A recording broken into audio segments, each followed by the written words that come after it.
Karena selama ini terhalangi, nggak bisa masuk ke diri, Pak. Sekarang penghalangnya sudah nggak ada itu. Jadi alhamdulillah bisa sampai, dan ternyata jumpa melampaui ke diri. Assalamualaikum warahmatullahi wabarakatuh. Alhamdulillah wa syukrulillah wala haula wala quwata illa billah. Allahumma sholli ala sayyidina Muhammad wa ala alihi wa ashabi ajmain. Rabbi shrah li sadri wa yassir li amri wahlul 'uqdatam min lisani yafqahu qawli. Amma ba'du. Para alim ulama, para kiai, para guru, para habaib yang kami muliakan, yang kami teladani, yang menjadi rujukan kami semua.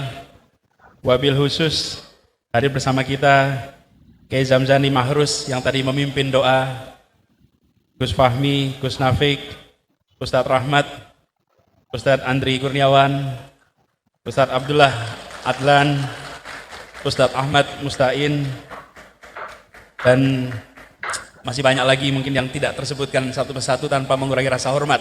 Semoga para junjungan kita, panutan kita diberikan kesehatan, dipanjangkan umurnya, dimudahkan dalam seluruh kegiatan dakwahnya. Yang kami hormati Neng Eva Munif yang sudah menginisiasi acara ini. Tepuk tangan untuk Neng Eva. Terima kasih. Memang seperti dibilang tadi, Neng Eva waktu itu kita silaturahmi di rumah. Itu sebelum puasa atau puasa ya? Pas puasa ya? Sebelum puasa kalau nggak salah. Sebelum puasa, Neng Eva tuh bilang, kita kalau bikin halal bihalal di Kediri gimana Pak? Bismillah, siap. Insya Allah saya siap ke Kediri. Nah, karena selama ini terhalangi, nggak bisa masuk ke diri, Pak. Sekarang penghalangnya sudah nggak ada itu. Jadi alhamdulillah bisa sampai, dan ternyata jumpa melampaui ke diri. Ini dari mana-mana hadir di sini ya. Ada dari mana? Tulungagung, Ngawi, Nganjuk, Lamongan, Madiun,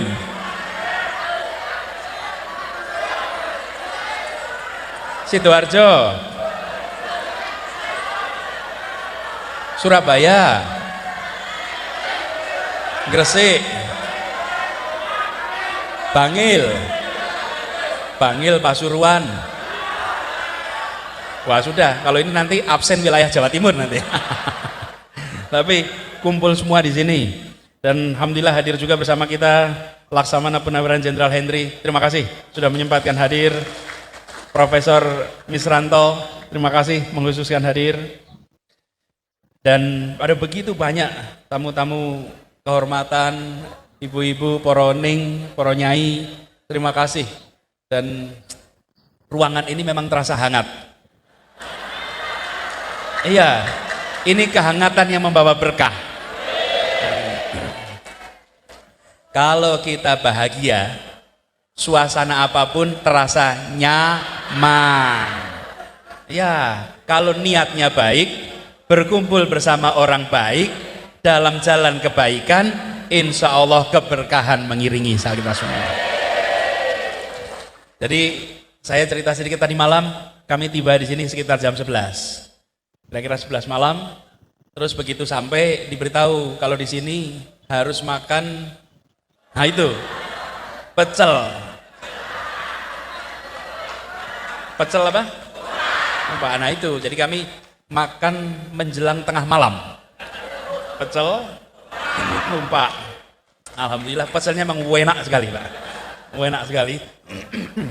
Jadi tadi malam merasakan pecel khas Kediri. Pagi bangun itu lebih seger.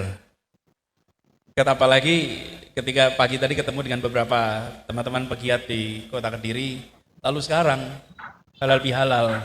Tadi saya pas datang diarahkan pintu masuk ada 2. Saya bilang diatur lewat belakang rupanya biar ketemu dulu semuanya. Gak taunya luar biasa semangat yang ada di tempat ini. Masya Allah. Saya juga bersyukur ibu bapak bisa silaturahmi halal bihalal.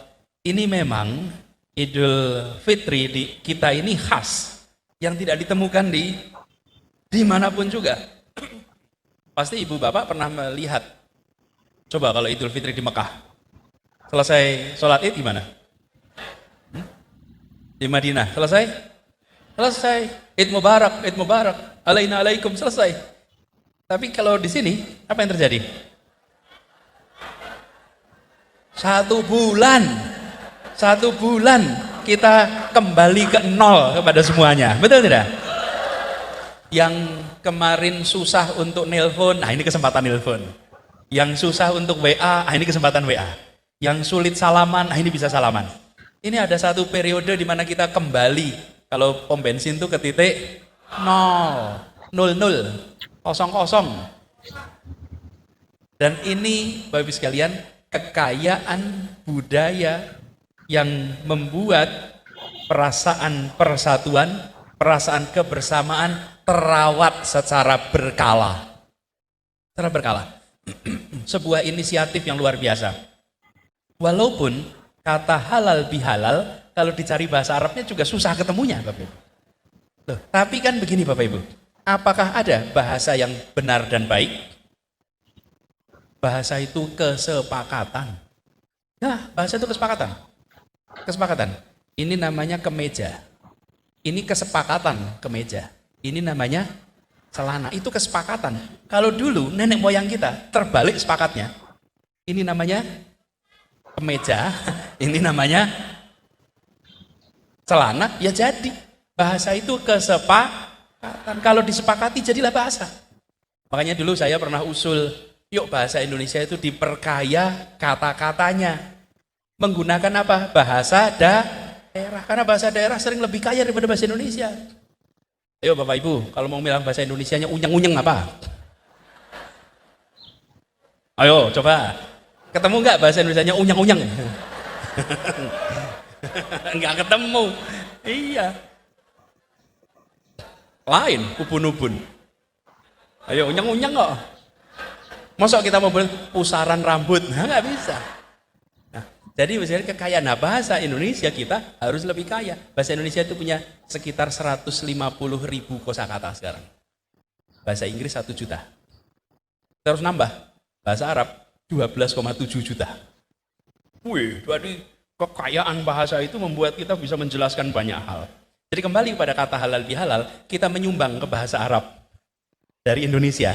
Istilah untuk saling memaafkan. Dan ini adalah sekarang kita mau bilang, mau kemana? HBH, udah langsung tahu. Halal, bihalal. Nah, jadi momen ini, karena ini juga momen halal bihalal, izinkan saya memulai dengan menyampaikan selamat Idul Fitri. Minal aidin wal faizin, taqabbalallahu minna wa minkum. Mohon maaf lahir dan batin apabila ada salah.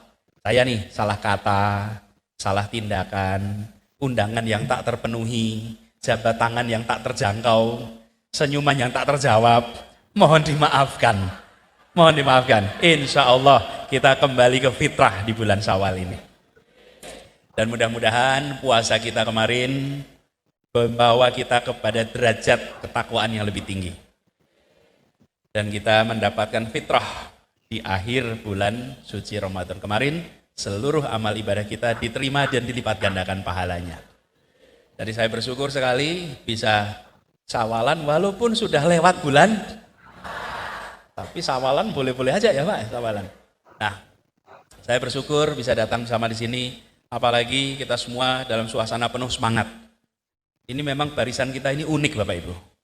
Apapun hasil pilpres, semangat jalan terus. Iya toh? Iya. Dan ini harus kita jaga.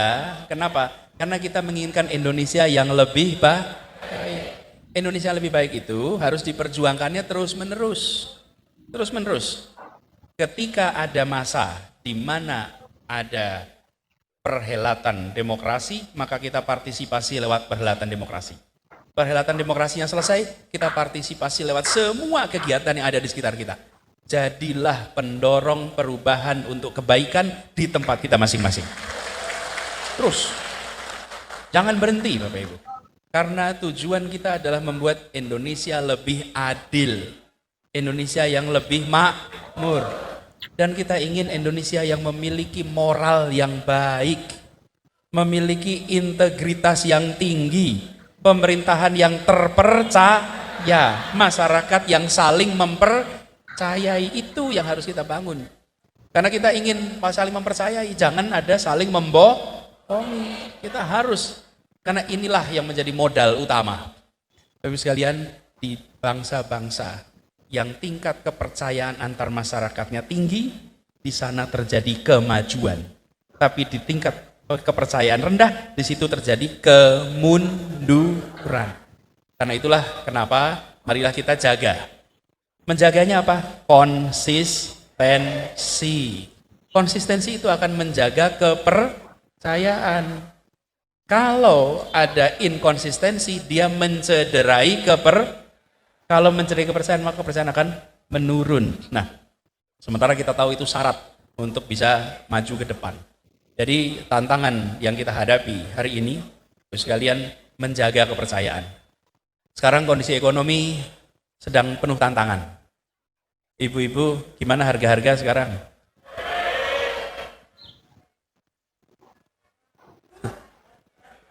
Bapak-bapak, lapangan pekerjaan bagaimana sekarang? Nah, yang bapak-bapak merasakan lapangan pekerjaan, ibu-ibu merasakan harga kebutuhan pokok. Ini tantangan kita. Bukan persoalan yang sederhana, tapi kita semua ibu sekalian harus di tempat kita masing-masing cari cara bagaimana kita bisa menggerakkan perekonomian di wilayah kita masing-masing. Karena itu inisiatif-inisiatif banyak yang bisa dikerjakan di tingkat mikro itu didorong. Mudah-mudahan ini sesama pejuang yang punya usaha saling dukung. Kalau tahu temannya punya usaha, maka bantu untuk promosi. Kita dorong itu. Kalau kita membantu di tingkat mikro, insya Allah efeknya akan membesar, akan menguat. Lalu, Bapak sekalian yang kami hormati, kita juga merasakan bahwa tantangan dunia pendidikan juga makin besar. Biaya pendidikan makin murah atau makin mahal? Tadi pagi saya sempat diskusi dengan salah seorang dosen, dekan, yang beliau menceritakan jumlah mahasiswa yang mengajukan banding atas UKT, jumlahnya meningkat banyak. Banding UKT itu gini maksudnya, tidak mampu membayar UKT, alasannya orang tua mengalami PHK. Nah, jumlahnya makin banyak, beban di kampus makin tinggi. Ini situasi yang tidak mudah. Itulah sebabnya kenapa dari dulu kita selalu bilang alokasi anggaran pendidikan itu harus ditambah. Pendidikan jangan dipandang sebagai biaya, pendidikan itu dipandang sebagai investasi. Kalau dipandang sebagai investasi kita nggak khawatir, toh nanti akan terima kembalian. Kalau dipandang sebagai biaya pasti mau dikurangi. Sama-sama pengeluaran. Ini tantangan-tantangan yang kita hadapi sekarang. Jadi mudah-mudahan ini semua kita bisa lewati. Lalu bagaimana dengan kita ke depan? Bapak sekalian, kami berharap silaturahmi Bapak Ibu jangan putus. Ya, WA grupnya nggak usah bubar. Tetap kumpul terus, tukar informasi, tukar gagasan, silaturahmi dijaga terus. Sambil kita mendorong kegiatan-kegiatan yang sifatnya positif di banyak tempat. Dan saya pun begitu, saya banyak keliling ibu-ibu, bapak. Alhamdulillah hari ini Kediri, besok nanti ada acara di Surabaya, nanti pekan depan juga ada acara tempat lain. Silaturahmi kita jalan terus. Saya sampaikan waktu itu, di dalam pemerintahan atau di luar pemerintahan kita terus bekerja untuk kebaikan bagi rakyat Indonesia. Dan kita yakin apa yang terjadi selalu atas izin Allah. Tidak ada yang terjadi tanpa izin Allah. Jatuhnya jarum saja atas izin. Jadi kita yakin bahwa hari ini kita sedang menjalani sebuah proses pembelajaran. Insya Allah nanti kita akan dapat hikmahnya. Tapi ibu bapak, para kiai, para alim ulama yang kami hormati, hikmah itu tidak pernah datang kemarin.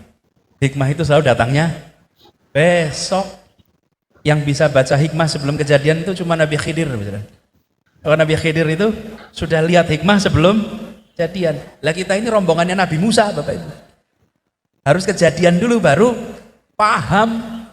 Paham, kalau Nabi Khidir tidak perlu, Nabi Khidir belum kejadian sudah tahu. Nah kita ini rombongan Nabi Musa. Jadi sekarang kita jalani ini semua dengan keikhlasan. Insya Allah keikhlasan itu akan mengantarkan kita menjemput hikmah kebaikan bagi bangsa Indonesia nantinya.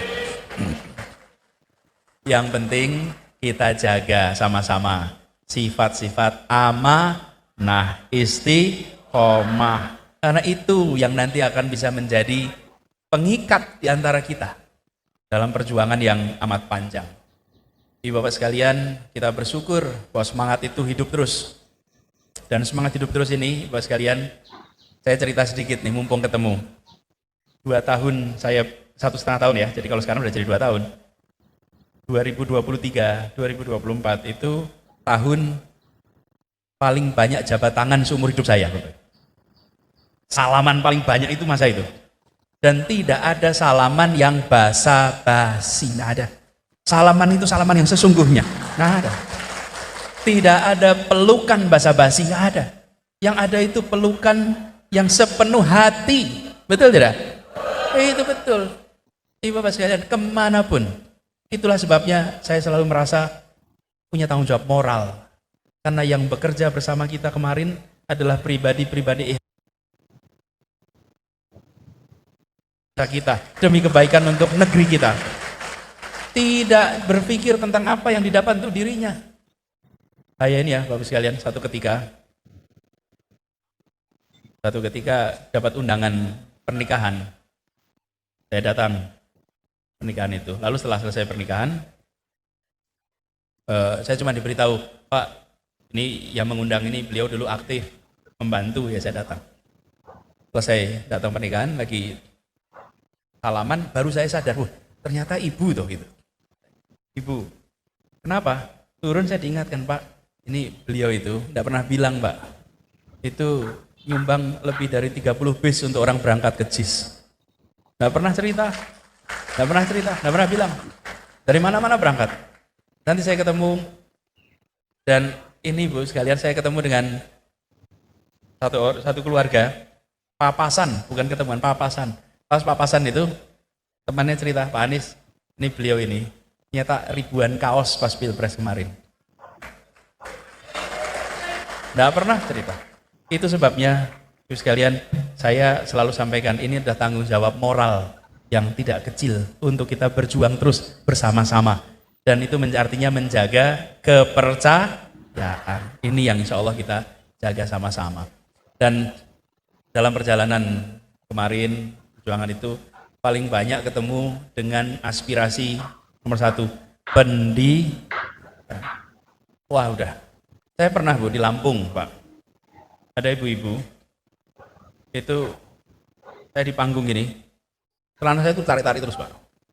Kan kalau ditarik-tarik takut ngelotrok Pak. Tarik-tarik gitu. Tarik lagi. Ibu apa ini? Terus ibu itu bilang ke saya, ini memberi kertas. Itu ada tulisannya. Bukan gini, saya bilang anak saya pintar Pak, tapi saya nggak ada beasiswa. Ibu tulis namanya, terus nomor HP-nya. Dia tulis nama, nomor HP. Dah, saya kantongin. Karena saya biasa gitu, tulis saya kantongin, nanti biar dihubungi. Sudah selesai acara, itu kan pulang itu susuan misalnya, susuan desak-desakan, sampai ke mobil. Pas sampai depan pintu mobil, lah kok ibu itulah di depan pintu lagi? Bolah. Bu, kan tadi sudah. Iya Pak, tadi saya nulis di kertas, takut nanti ketelingsut. Saya tulis lagi pakai kardus. Masya Allah. Jadi ditulis pakai kardus, nomor namanya, nomornya, sama nama anaknya. Pesannya cuma satu, anak saya pintar, tapi tidak punya biaya, tolong siapkan program beasiswa. Sama, saya ke Parepare, bertemu yang sama. Ibu Bapak, saya bisa ceritakan banyak tempat cerita yang sama soal bagaimana kita menginginkan agar beban biaya pendidikan itu dikurangi. Dan yang banyak datang siapa? Ibu. Dan ini sekalian, satu tanggung jawab yang tidak kecil.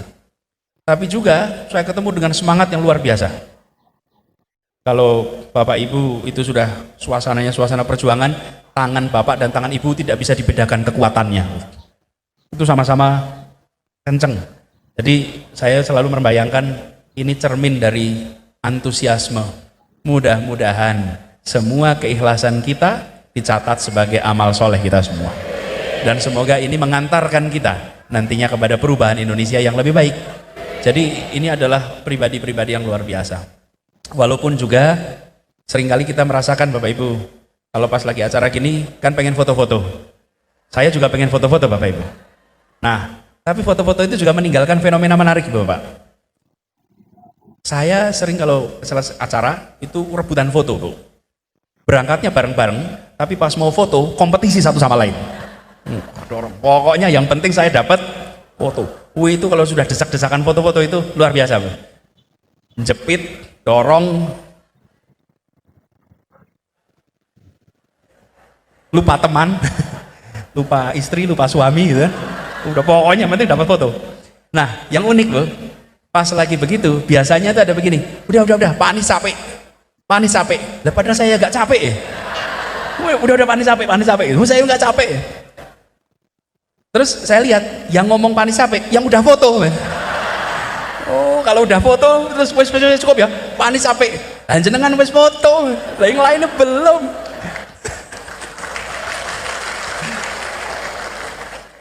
Jadi kita ini kadang-kadang pelajaran buat bangsa kita. Dulunya susah, sudah naik jadi sejahtera, lalu melupakan yang masih susah. Nah itu tidak boleh. Kalau sudah dapat, harus membuat yang lain bisa dapat. Begitu saya berhasil selfie, yuk gini, aku mau wes entuk, yuk sini. Gitu. Kita ini kalau sudah dapat, cukup. Wes kesel Pak Anies, kesel. Wah jangan. Kita ini harus diubah. Bagaimana semua bisa mendapatkan kesempatan. Insya Allah yang ada di sini yang mau membukakan semua dapat kesempatan. Jadi Ibu Bapak yang kami hormati, saya ingin sampaikan terima kasih sekali. Alhamdulillah, mudah-mudahan perjalanan Ibu Bapak menuju lokasi ini menjadi perjalanan yang membawa keberkahan. Dan mudah-mudahan nanti ketemu. Ini Bapak Ibu, ada yang belum kenal satu sama lain. Betul tidak? Kalau boleh setelah acara salaman kenalan jenengan saking pundi, supaya jadi perkenalan. Setelah perkenalan jadi pertemanan. Setelah pertemanan jadi persahabatan. Habis persahabatan jadi persaudaraan. Nih, urutannya. Kenalan, temanan, sahabatan, saudaraan, urutannya tuh. Tapi tidak mungkin terjadi persaudaraan kalau tidak ada Nah ini ada dari Ngawi, Sidoarjo, Malang, Gresik, dari mana-mana itu. Jangan sampai selesai ketemuan tidak pernah salaman dan kenalan. Pokoknya saya titip setelah acara itu salaman, kenalan, jangan ragu-ragu. Pak kena tepangaken kula saking Gresik, kula saking Madiun, jangan khawatir supaya terjadi persaudaraan di kita semua ya. Dengan begitu kita jamaah ini bukan jamaah yang lepas, tapi jamaah yang nanti menjadi sebuah persaudaraan ya. Dihubungkan dengan apa? Niat baik untuk Indonesia yang lebih baik, dimulai dengan Jawa Timur ini. Jadi Bapak sekalian, saya bersyukur sekali. Titip salam buat ibu dan bapak di rumah yang mungkin belum jumpa hari ini. Salam buat keluarga, salam buat tetangga, salam buat keluarga besar semua.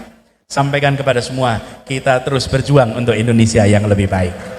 Kita terus berjuang untuk Indonesia yang lebih adil. Insya Allah Indonesia yang lebih sejahtera. Dan semangat itu kita jaga terus. Jadi saya bersyukur mudah-mudahan nanti kita dapat kesempatan untuk bisa berjabat tangan, bisa mengikat perkenalan jadi pertemanan jadi persahabatan jadi persaudaraan. Terima kasih, kurang lebih mohon dimaafkan. Wallahu waffiq ila aqwamit thoriq. Assalamualaikum warahmatullahi wabarakatuh.